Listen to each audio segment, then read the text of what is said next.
Bukotatula. Yes, Lord. Tout nous en merci, Seigneur.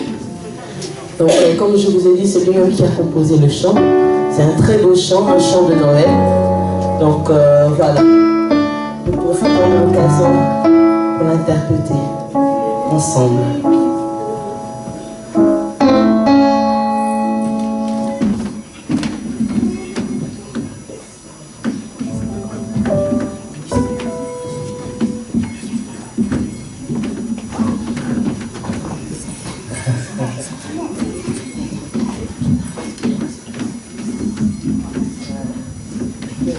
C'est une journée des enfants, amen. Amen.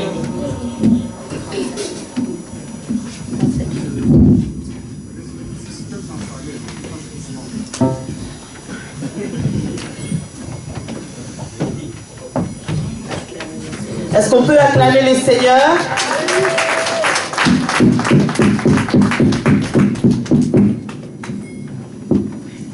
Donc voilà, c'est une chanson que j'ai composée. On n'a pas l'habitude de passer devant. Donc on a besoin de vos applaudissements. Est-ce qu'on m'entend bien?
Codine de passer devant. Alléluia. C'est le jour des enfants. Donc les mamans peuvent descendre, les enfants peuvent rester. Amen.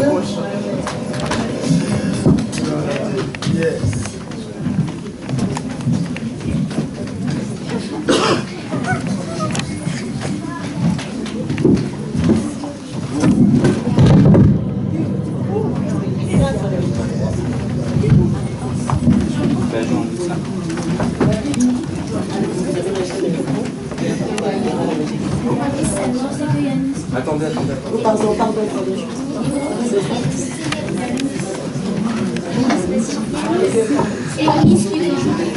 Attendez, je vais faire des classes.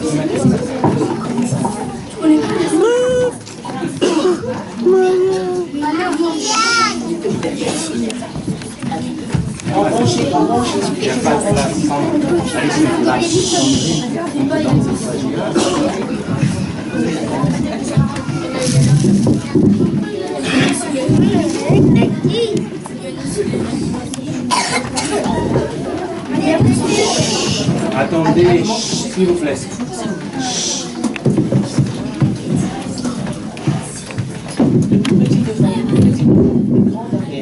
Ok, regardez, il y a encore de la place ici devant. Vous pouvez descendre. Pas le petit, restez ici. Un moyen pas trop grand. Et t'as un ici en bas. Vas-y. Je donne un ici. Encore. Ici, viens. Oui,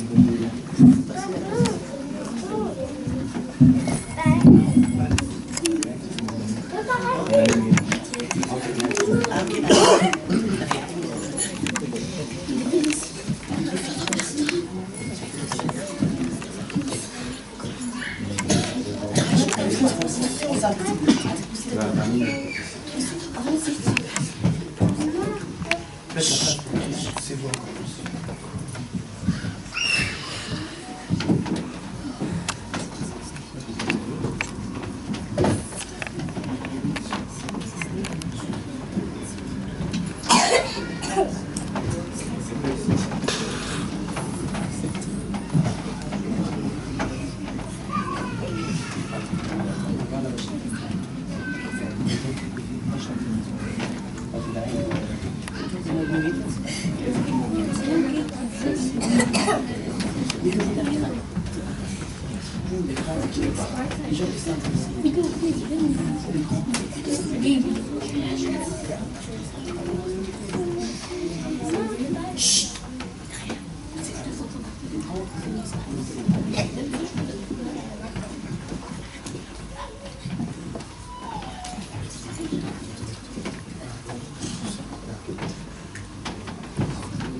Est-ce qu'on peut encourager les enfants quand même avant de commencer la présentation? Allez, vas-y. Notre Père qui est aux cieux, nous venons. Notre Père qui est aux cieux, nous venons chanter pour ta gloire, que ton nom soit sanctifié, sur la terre comme aux cieux. Alléluia, Jésus est vivant, il est pour toujours.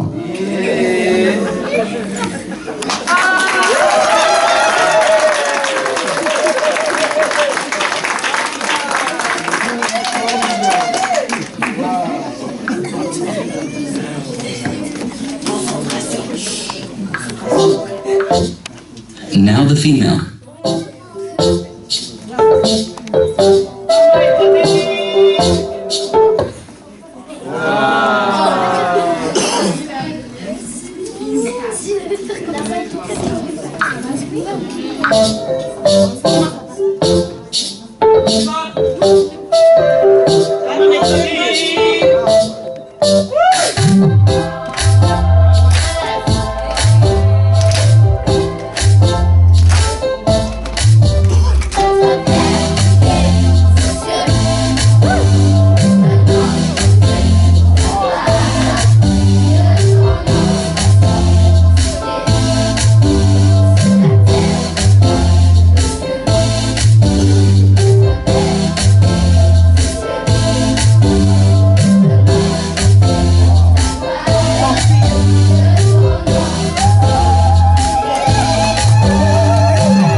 Acclamons, acclamons, acclamons pour les enfants. Acclamons, acclamons, acclamons pour les enfants. Acclamons, acclamons pour les enfants. Acclamons encore pour les enfants. Alléluia. Alléluia. Ce que nous venons de voir ici, c'est le fruit d'un dur labeur. Alléluia. Notre fils a travaillé. Dimanche après dimanche, pour maîtriser les enfants, c'est pas facile. Alléluia. Et il a travaillé et nous voulons sincèrement lui dire merci.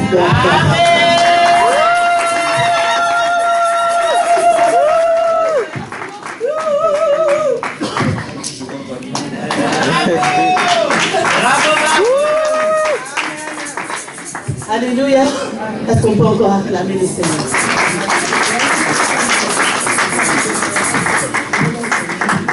J'entends que la jeunesse aussi doit passer. Est-ce qu'ils sont là?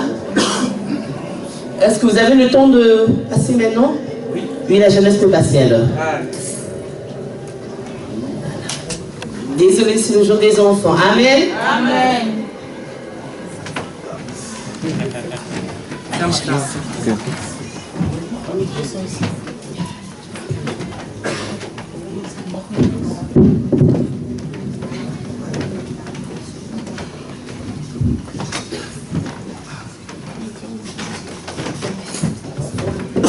Come on, Jeanette, Robert.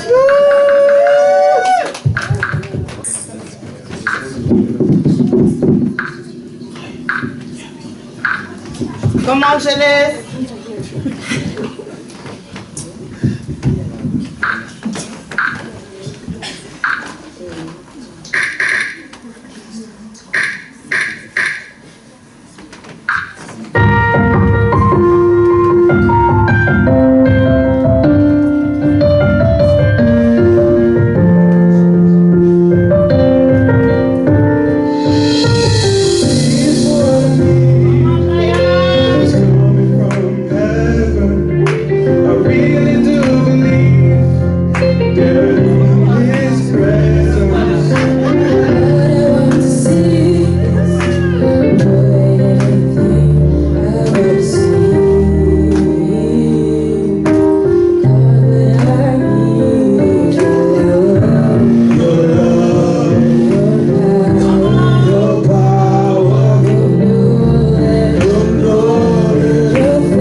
Something could happen.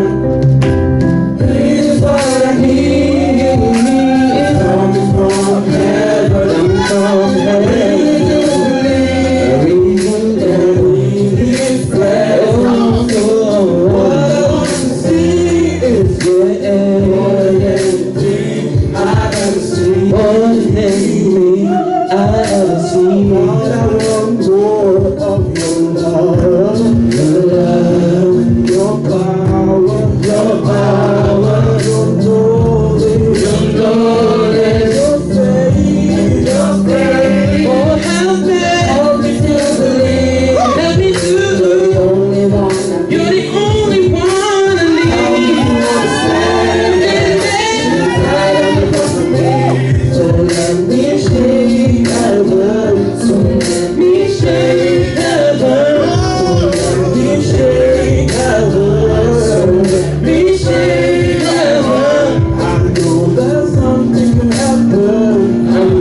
Merci Seigneur. Dimanche pour monter.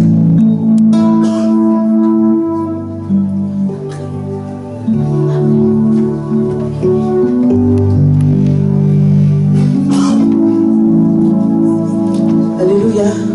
À présent, nous allons préparer notre cœur à recevoir la parole. Alléluia.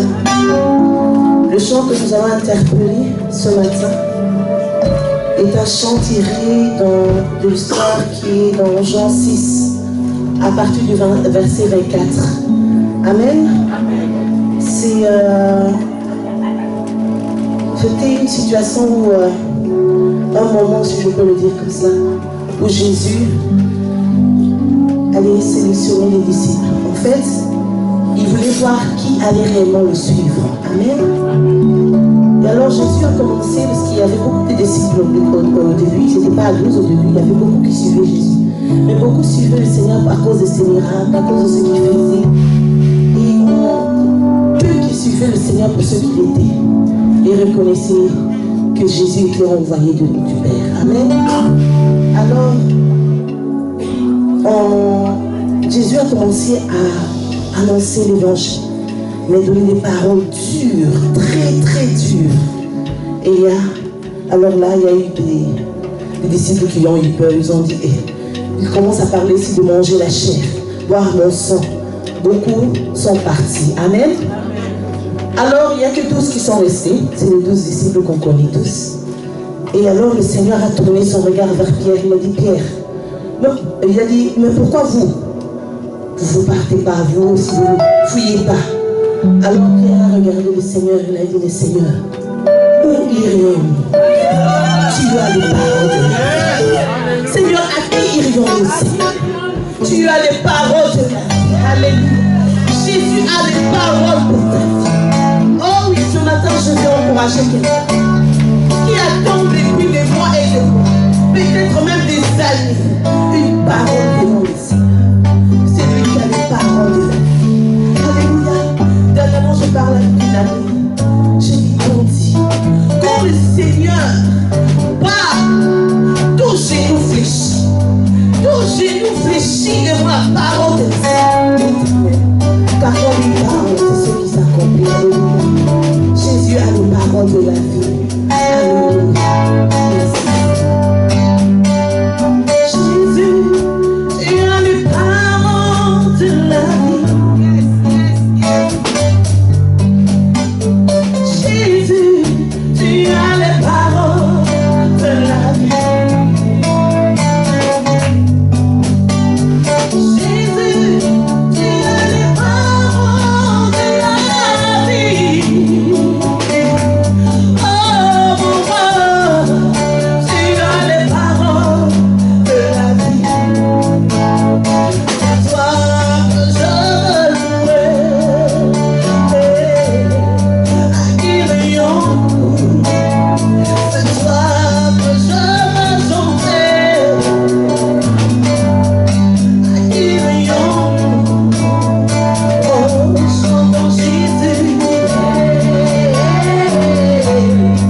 pas qui tu es venu célébrer, mais moi je suis venu célébrer Yehoshua Hamashiach, Jésus.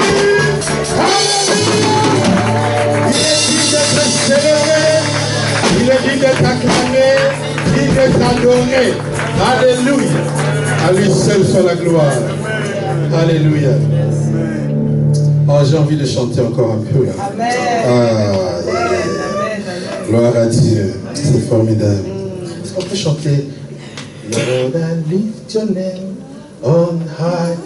Je loue ton nom éternel. Alléluia. En français ou en anglais, c'est bon aussi. Gloire à Dieu. Non, nous sommes venus célébrer Jésus-Christ. Alléluia. Alors si tu es assis, je te demande de te lever quand même. Réjouis-toi parce que nous célébrons une bonne nouvelle. Alléluia. Gloire à notre Seigneur.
Alors dis à quelqu'un, je te souhaite un joyeux Noël.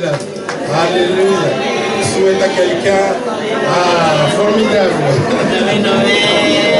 Gloire à Dieu. Gloire à Dieu. Non, on va vers quelqu'un, souhaite-lui vraiment. Joyeux Noël, joyeux Noël. Oh, madame, Dieu te bénisse. Un joyeux Noël à vous tous. Gloire à Dieu.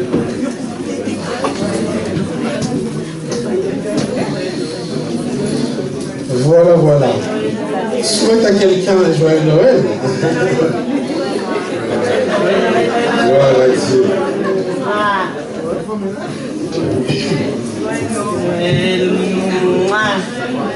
Gloire à Dieu. Formidable. Non, dis à quelqu'un qui est formidable, fais-lui un compliment en même temps. Alléluia.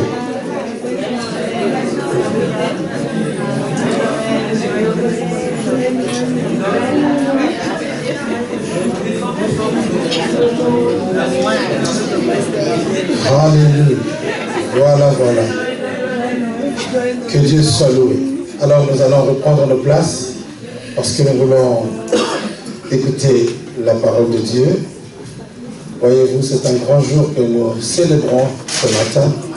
Nous célébrons la naissance du Fils de Dieu. Alléluia. Et c'est pour cela que nous sommes dans la joie. Et ce matin, nous voulons encore rappeler ce qui s'est passé véritablement à Noël et aussi pourquoi est-ce que les chrétiens peuvent ou doivent fêter Noël. Vous savez, parfois c'est important de comprendre la signification des choses. C'est très important de comprendre ce que nous faisons. Et Jésus a reproché à la femme samaritaine en lui disant « Vous adorez ce que vous ne connaissez pas ». Et c'est important de comprendre ce que nous faisons. Sinon, cela n'a pas beaucoup de sens. Alléluia. Alors, prenons nos Bibles rapidement. Nous allons tenter d'être bref ce matin. Et c'est un jour de fête. Nous voulons nous réjouir ensemble. Et nous voulons simplement comprendre pourquoi nous devons nous réjouir. Alléluia. Amen. Alors, nous allons lire dans Luc chapitre 2. Luc chapitre 2.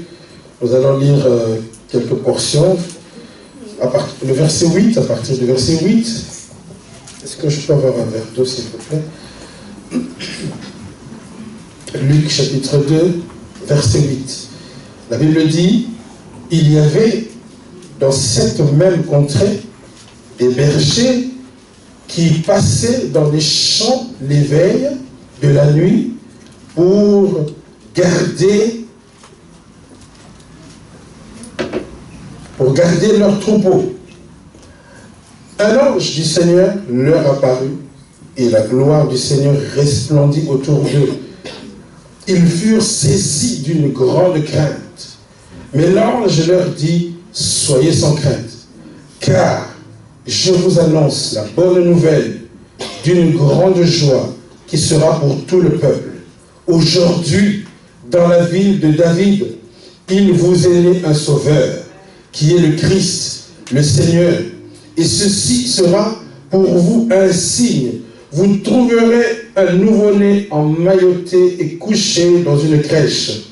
Et soudain, il se joignit à l'ange une multitude de l'armée céleste qui louait Dieu et disait « Gloire à Dieu dans les lieux très hauts et paix sur la terre parmi les hommes qui l'agréent. » Lorsque les anges se furent éloignés d'eux vers le ciel, les bergers se dirent les uns aux autres, « Allons donc jusqu'à Bethléem et voyons ce qui est arrivé et ce que le Seigneur nous a fait connaître. » Ils y allèrent en hâte et trouvèrent Marie, Joseph et le nouveau-né dans la crèche. Après l'avoir vu, ils racontèrent ce qui leur avait été dit au sujet de ce petit enfant.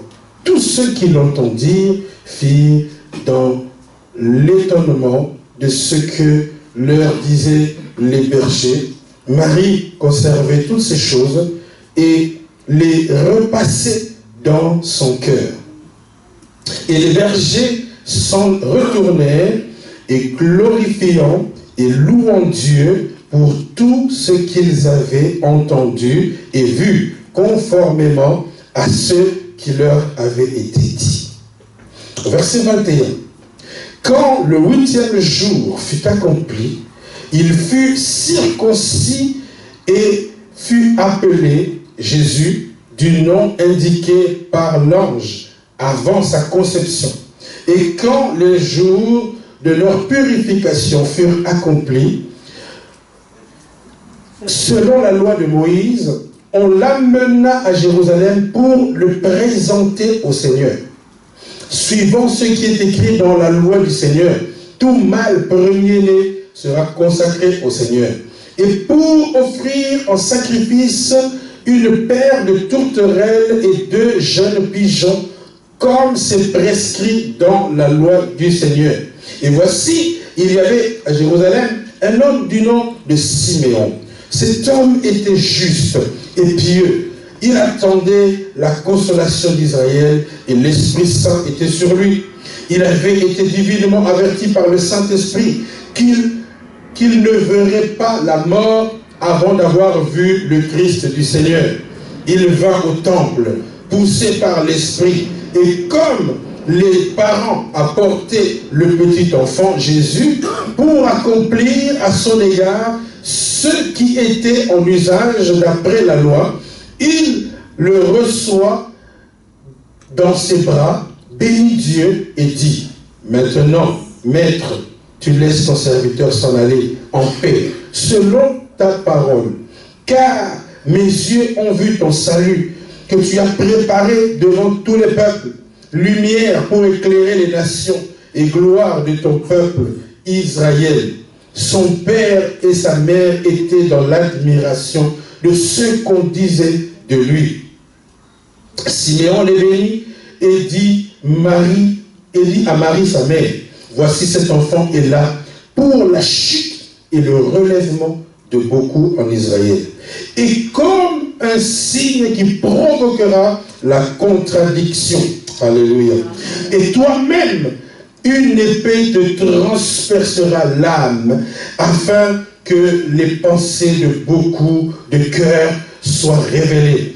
Il y avait aussi une prophétesse Anne, fille de Phanuel, de la tribu d'Aser. Elle était d'un âge très avancé, après avoir vécu 7 ans avec son mari depuis sa virginité. Elle resta veuve et âgée de 84 ans. Elle ne quittait pas le temple et servait Dieu nuit et jour par des jeûnes et des prières. Elle survint, elle aussi, à cette même heure. Elle louait Dieu et parlait de Jésus à tous ceux qui attendaient la rédemption de Jérusalem. Lorsqu'ils eurent tout accompli selon la loi du Seigneur, ils retournèrent en Galilée, à Nazareth, leur ville.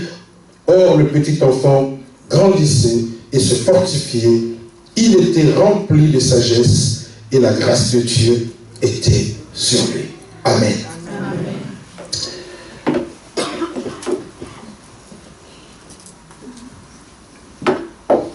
Excusez-moi. Voilà, ce matin, avant toute chose, nous voulons rappeler ce qu'est Noël. Et beaucoup de gens se demandent pourquoi est-ce que nous devons fêter Noël. Et j'ai beaucoup aimé les chants de notre frère Patrice. Ah, c'est un grand compositeur. Franchement, je suis dans l'admiration. Et il a prêché, il a donné ma prédication dans son chant. Alléluia.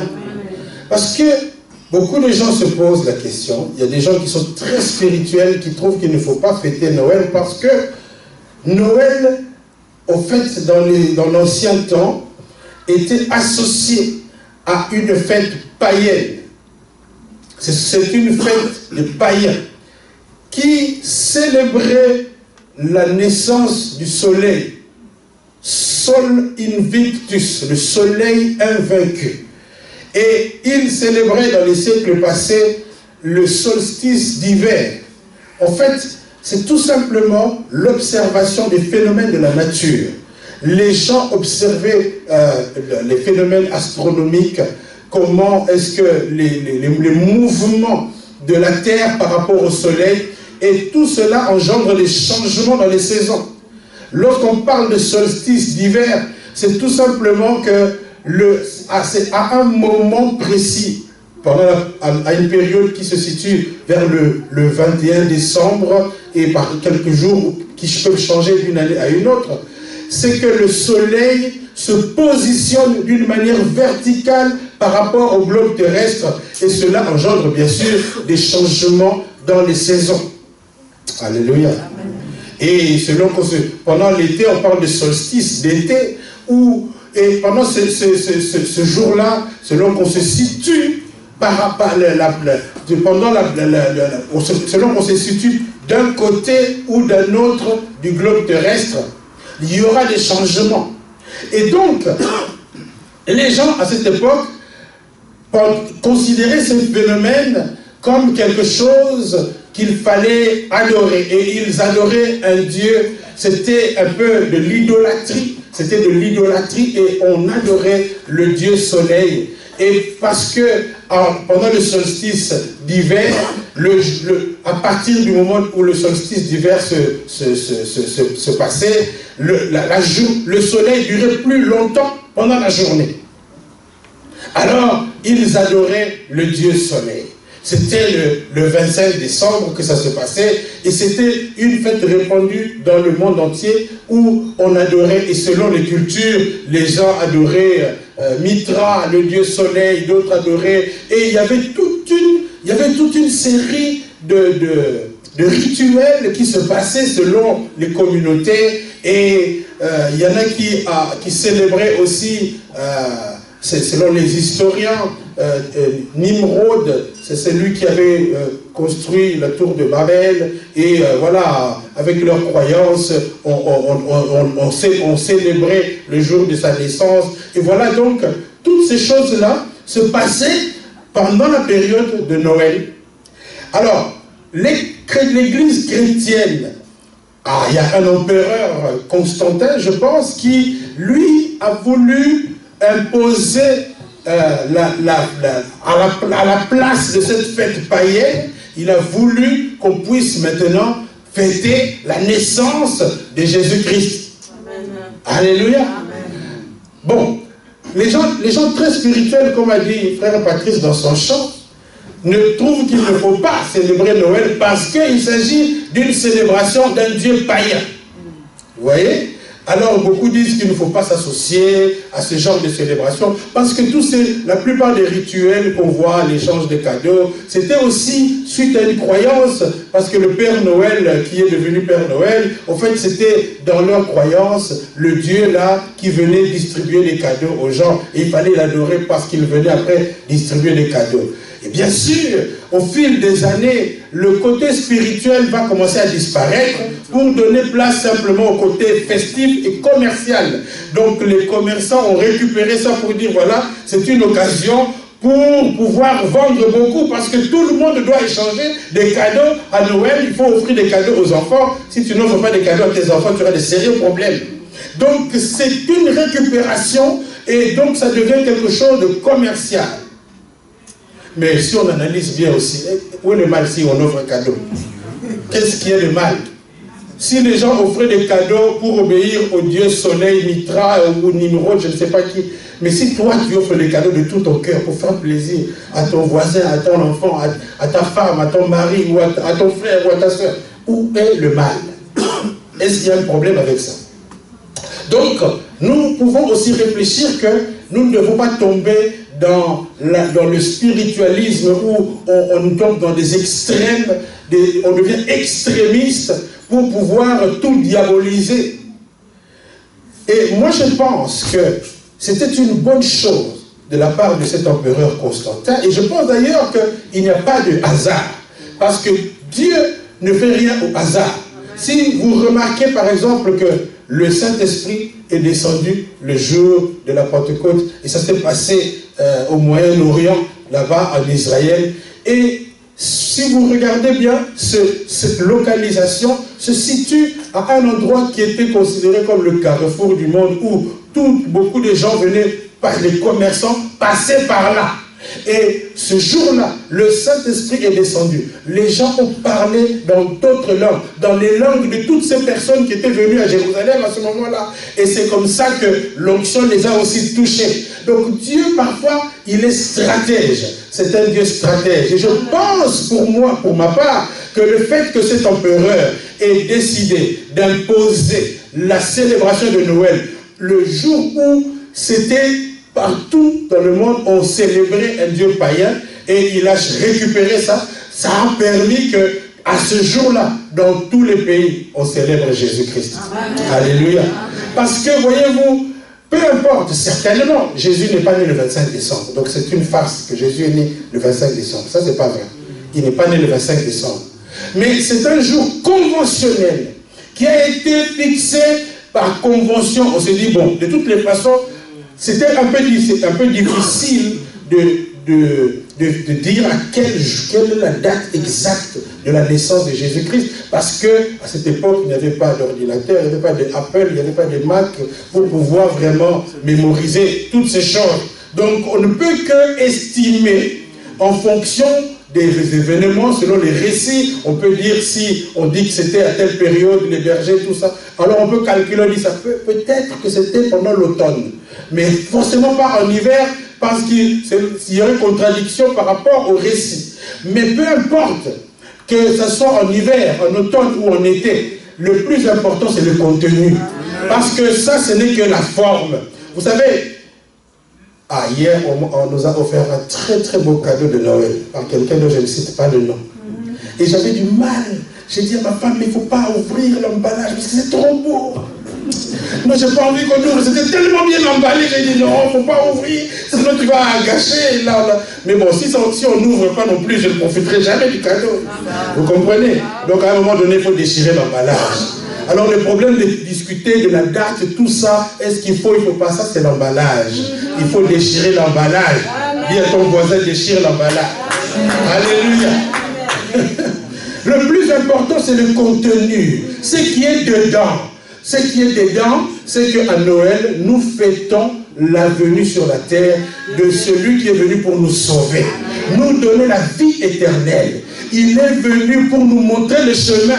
Il est venu pour mettre un terme à beaucoup de choses. Et c'est pour cela que nous devons célébrer. Ce qui est important, ce n'est pas que nous fêtons en même temps que les païens, ceux qui adoraient Mitra et Sol Invictus.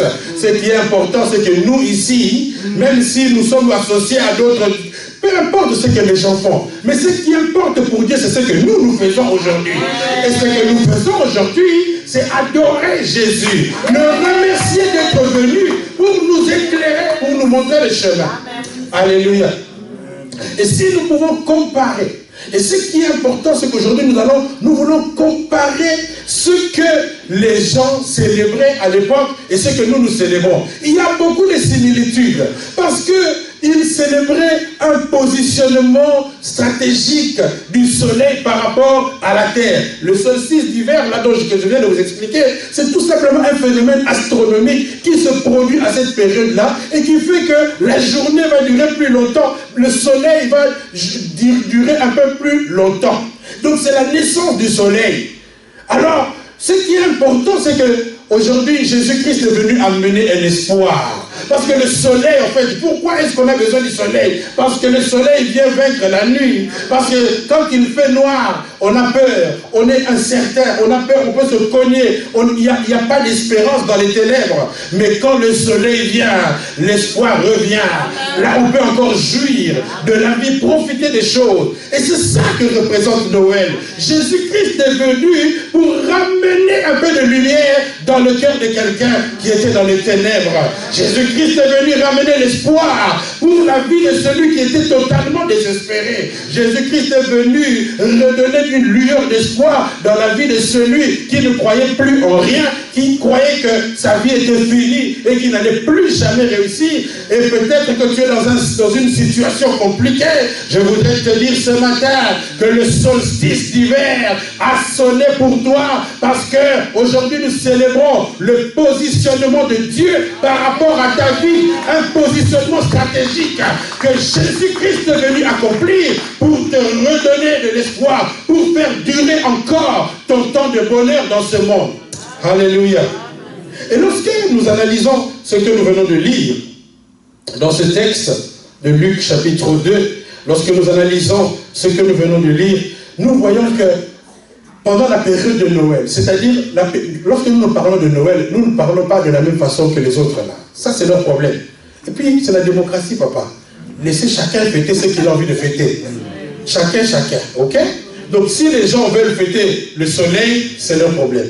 Si les gens veulent fêter Nimrod, ça aussi ça les regarde, on ne peut pas les empêcher. Chacun est libre de faire ce qu'il veut. Même Dieu respecte la liberté des gens.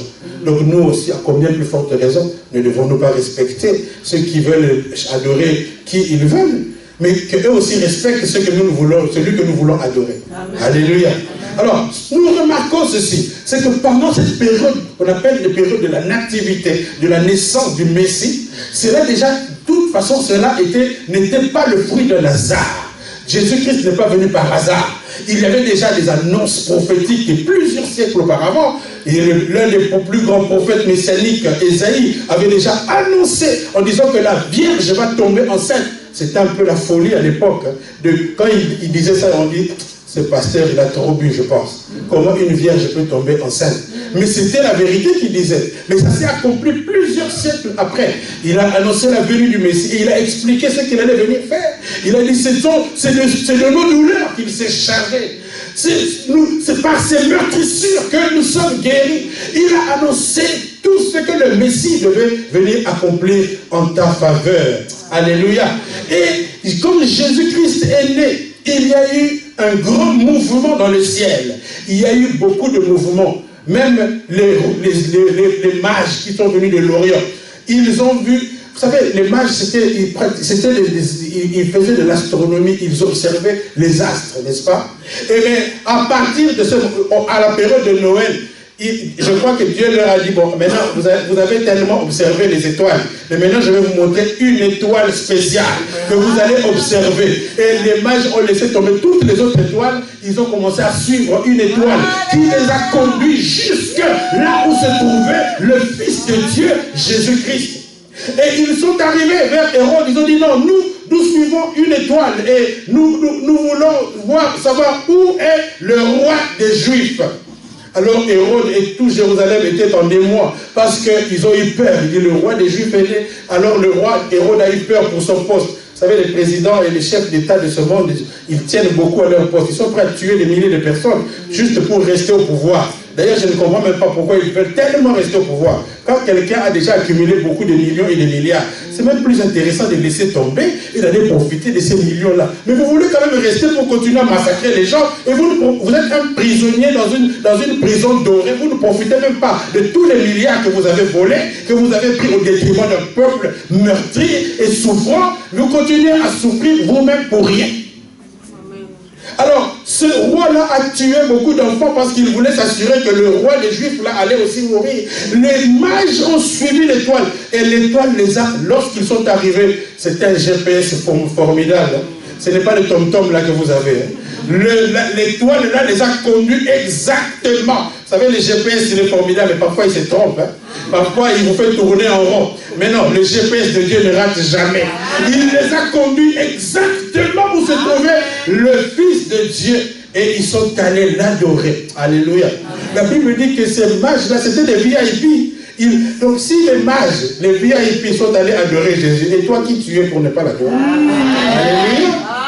Et ce qui est formidable, c'est que tout le monde entier se met d'accord qu'à Noël, là, tout doit s'arrêter pour adorer le Fils de Dieu. Même les musulmans profitent de Noël. Un jour au travail, dans un de mes boulots, j'ai dit à une collègue musulmane, vous les musulmans, là, vous devez nous remercier, parce que c'est grâce à nous que vous avez des congés. Alléluia. Si vraiment vous n'aimez pas Jésus, alors n'acceptez pas non plus notre congé. Alléluia.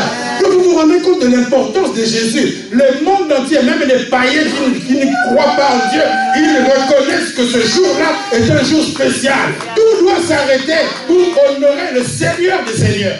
Alléluia. Et donc, à Noël, il y a beaucoup d'événements qui se passent. Il y a un déploiement des anges dans le ciel. C'était un temps de révélation. Alléluia. C'était un temps de vision. Les anges apparaissaient à des groupes de gens. Alléluia. Nous avons vu qu'un ange est venu apparaître à des bergers. Des gens qui étaient en train de s'occuper des chèvres et des moutons. Et ils ont tout à coup vu un ange qui vient leur parler. Alléluia. Voyez-vous, Dieu n'exclut personne. Dieu va dans toutes les catégories de la population.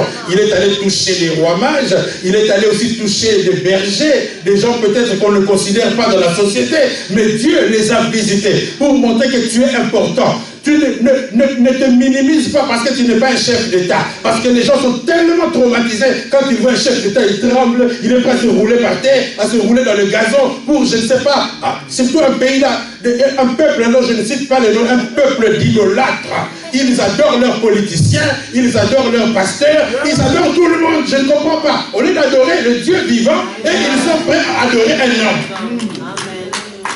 Mais Dieu a montré que même si tu n'es pas respecté, reconnu comme une VIP dans la société. Mais Dieu te considère. Peu importe le travail que tu fais, Dieu trouve que tu as de l'important. Aux yeux de Jésus, tu es une VIP. Même si les gens de ce monde te méprisent. Vous savez, il y a des métiers qu'on méprise dans la société. Si tu ne fais pas un métier de PDG, on ne te considère pas. Quand un PDG passe, vous voyez là, le respect différent. Mais quand quelqu'un qui n'a pas un métier extraordinaire passe, oh, même on peut l'insulter. Mais Dieu ne considère pas les gens comme ça. Pour Dieu, tu es quelqu'un d'important. Peu importe le travail que tu fais, peu importe le nom de la famille dans laquelle tu es né, pour Dieu, tu es digne, tu mérites.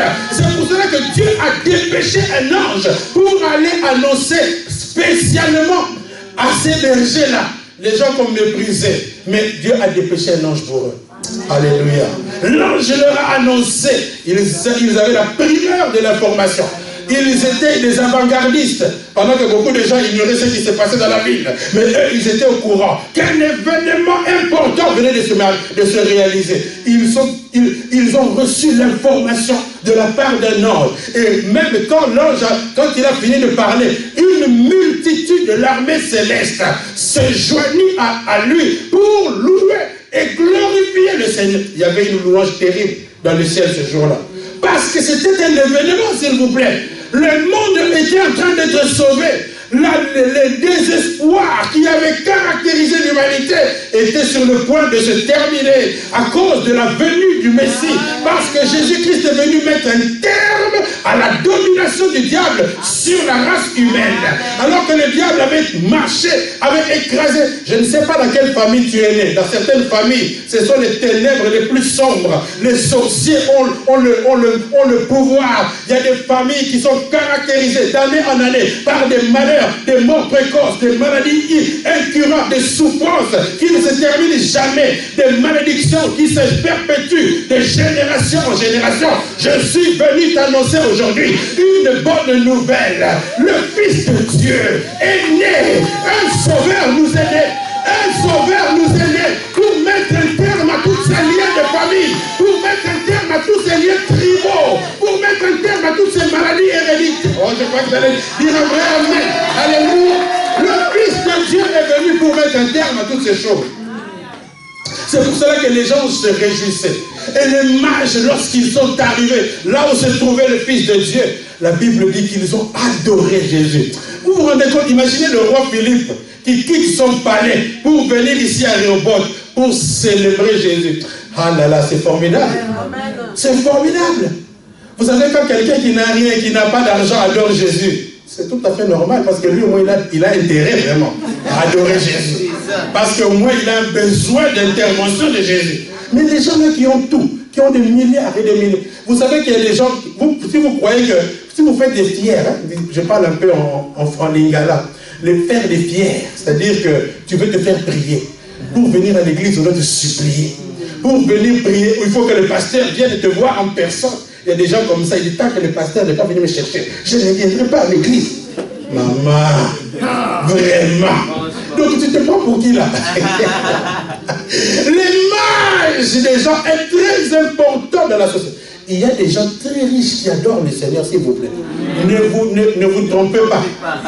Il y a des gens qui ont beaucoup d'argent, mais qui adorent le Seigneur d'une manière que tu n'as pas d'idée. Alors que c'est toi qui devais adorer plus que lui. Parce que lui, il a déjà résolu tous les problèmes de la terre. Il a même d'autres besoins qui ne sont même pas des vrais besoins, jet privé, tout ça. Il a déjà résolu tout ça.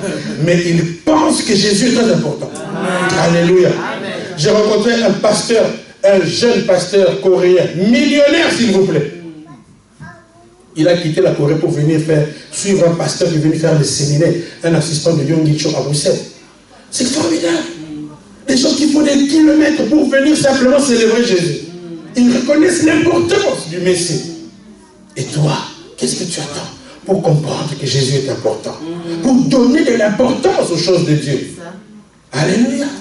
Ces rois mages sont allés adorer. Et lorsqu'ils sont arrivés là où se trouvait le bébé, même les parents eux-mêmes, ils ne comprenaient rien. Ils disent, mais cet enfant est compliqué.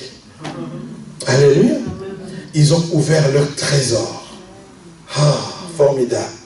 Pour offrir des cadeaux. Vous voyez que même les mages ont suivi cette coutume-là de donner des cadeaux. Donc tu donnes quand même un cadeau à quelqu'un, s'il te plaît, à Noël. Alléluia. Donc ils ont donné des cadeaux, de l'or, des diamants, du coltan, tout ça, ils ont donné. Ils ont donné pour honorer Jésus. Ce n'est pas mauvais de donner une offrande à Jésus. Alléluia. On m'a envoyé une vidéo là d'un pasteur qui a acheté une Range Rover. Alors quand il arrive à l'église, les fidèles sont fâchés, ils veulent le taper parce qu'il n'a pas le droit de rouler en Range Rover. Mais qui vous a dit qu'un pasteur doit toujours être piéton, mal chaussé? C'est écrit où? Pourquoi vous pouvez avoir des belles choses et pas les pasteurs? En vertu de quoi? Vous êtes plus important que les pasteurs en vertu de quoi? Si vous achetez une Mercedes, ce n'est pas un problème. Si un pasteur achète une de belles chaussures, ça devient un problème. Mais papa, nous sommes tous les enfants de 1900, s'il vous plaît.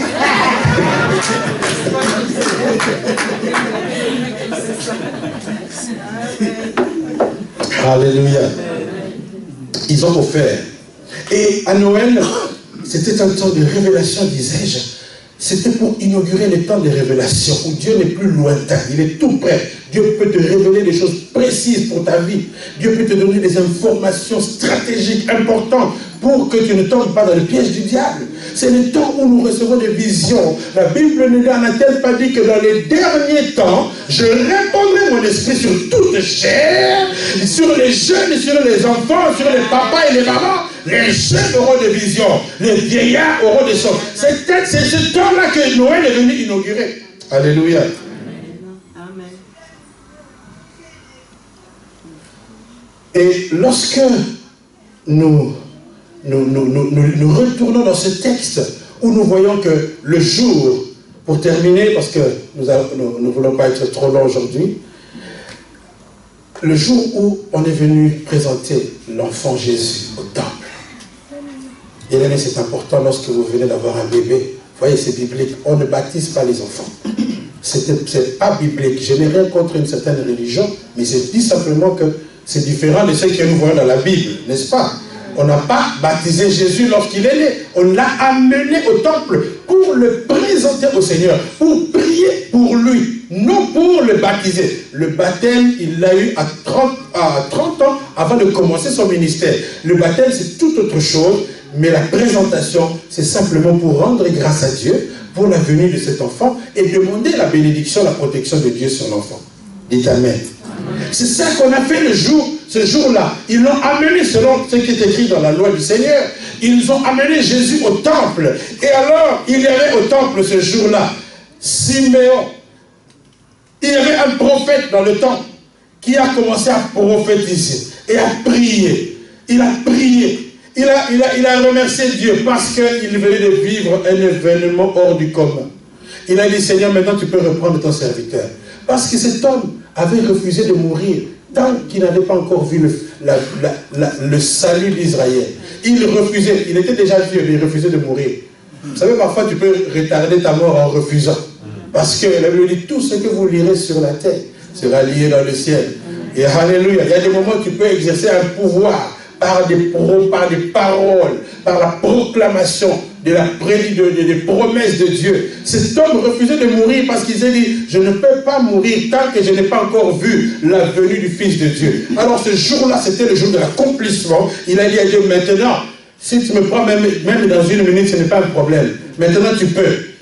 Parce que j'ai vu. Parce que pour lui, voir Jésus représenter l'accomplissement de tout ce qu'un homme peut espérer dans la vie. Alléluia. Et il a dit qu'il a commencé à prophétiser sur cet enfant. Il a commencé à déclarer ce que cet enfant allait réaliser dans la vie des hommes. Il a dit que cet enfant est venu pour la chute et le relèvement de plusieurs en Israël. Oh, laissez-moi vous dire que Jésus-Christ, s'il vient dans votre vie, il va faire chuter certains puissants qui dominaient sur vous. Jésus-Christ est venu pour la chute des sorciers qui gouvernaient votre famille. Dis un mot amen. Jésus-Christ est venu pour faire chuter les gouvernements spirituels diabolico-sataniques de votre tribu qui généraient des maladies, des comportements tribaux. Jésus-Christ est venu mettre un terme au règne du diable dans la vie de quelqu'un. C'est pour cela que nous pouvons célébrer Noël. Parce que nous célébrons notre délivrance. Nous célébrons la libération des prisonniers. Alléluia. Et Jésus-Christ est venu pour le relèvement de beaucoup. Des gens qui étaient méprisés. Des gens qui étaient sans espoir dans la vie. Mais grâce à Jésus, ils vont pouvoir avoir droit au chapitre. N'est-ce pas que Anne, longtemps méprisée, insultée par sa rivale, mais lorsque Dieu est intervenu en sa faveur et qu'elle a eu cet enfant, Samuel, Anne a commencé à chanter, à proclamer les louanges du Seigneur. Elle a dit du fumier, tu relèves l'indigent. Jésus-Christ est venu pour le relèvement de ceux qui étaient méprisés, des gens qui étaient méconnus dans la société. Vous savez que depuis que Jésus-Christ est venu, tout le monde a droit au chapitre.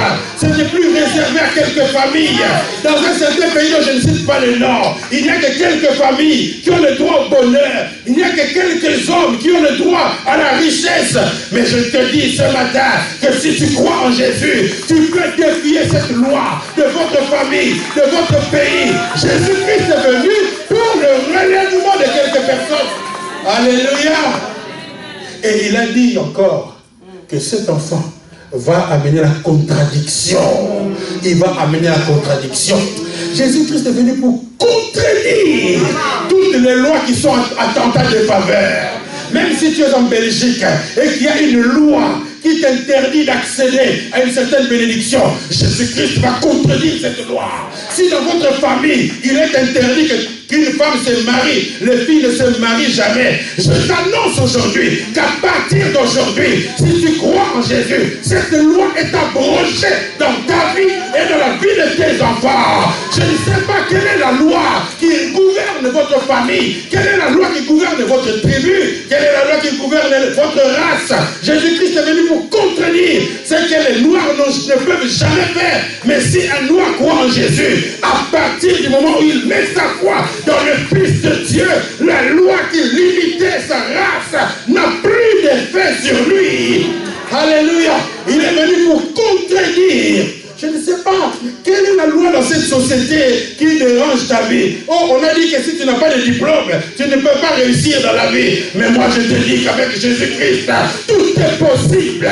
Tout est possible à celui qui croit. Si tu crois, même sans diplôme, même sans soutien, tu peux aller très loin. Tu peux devenir un grand quelqu'un parce que Jésus est venu contredire les lois méchantes, les lois injustes de la société.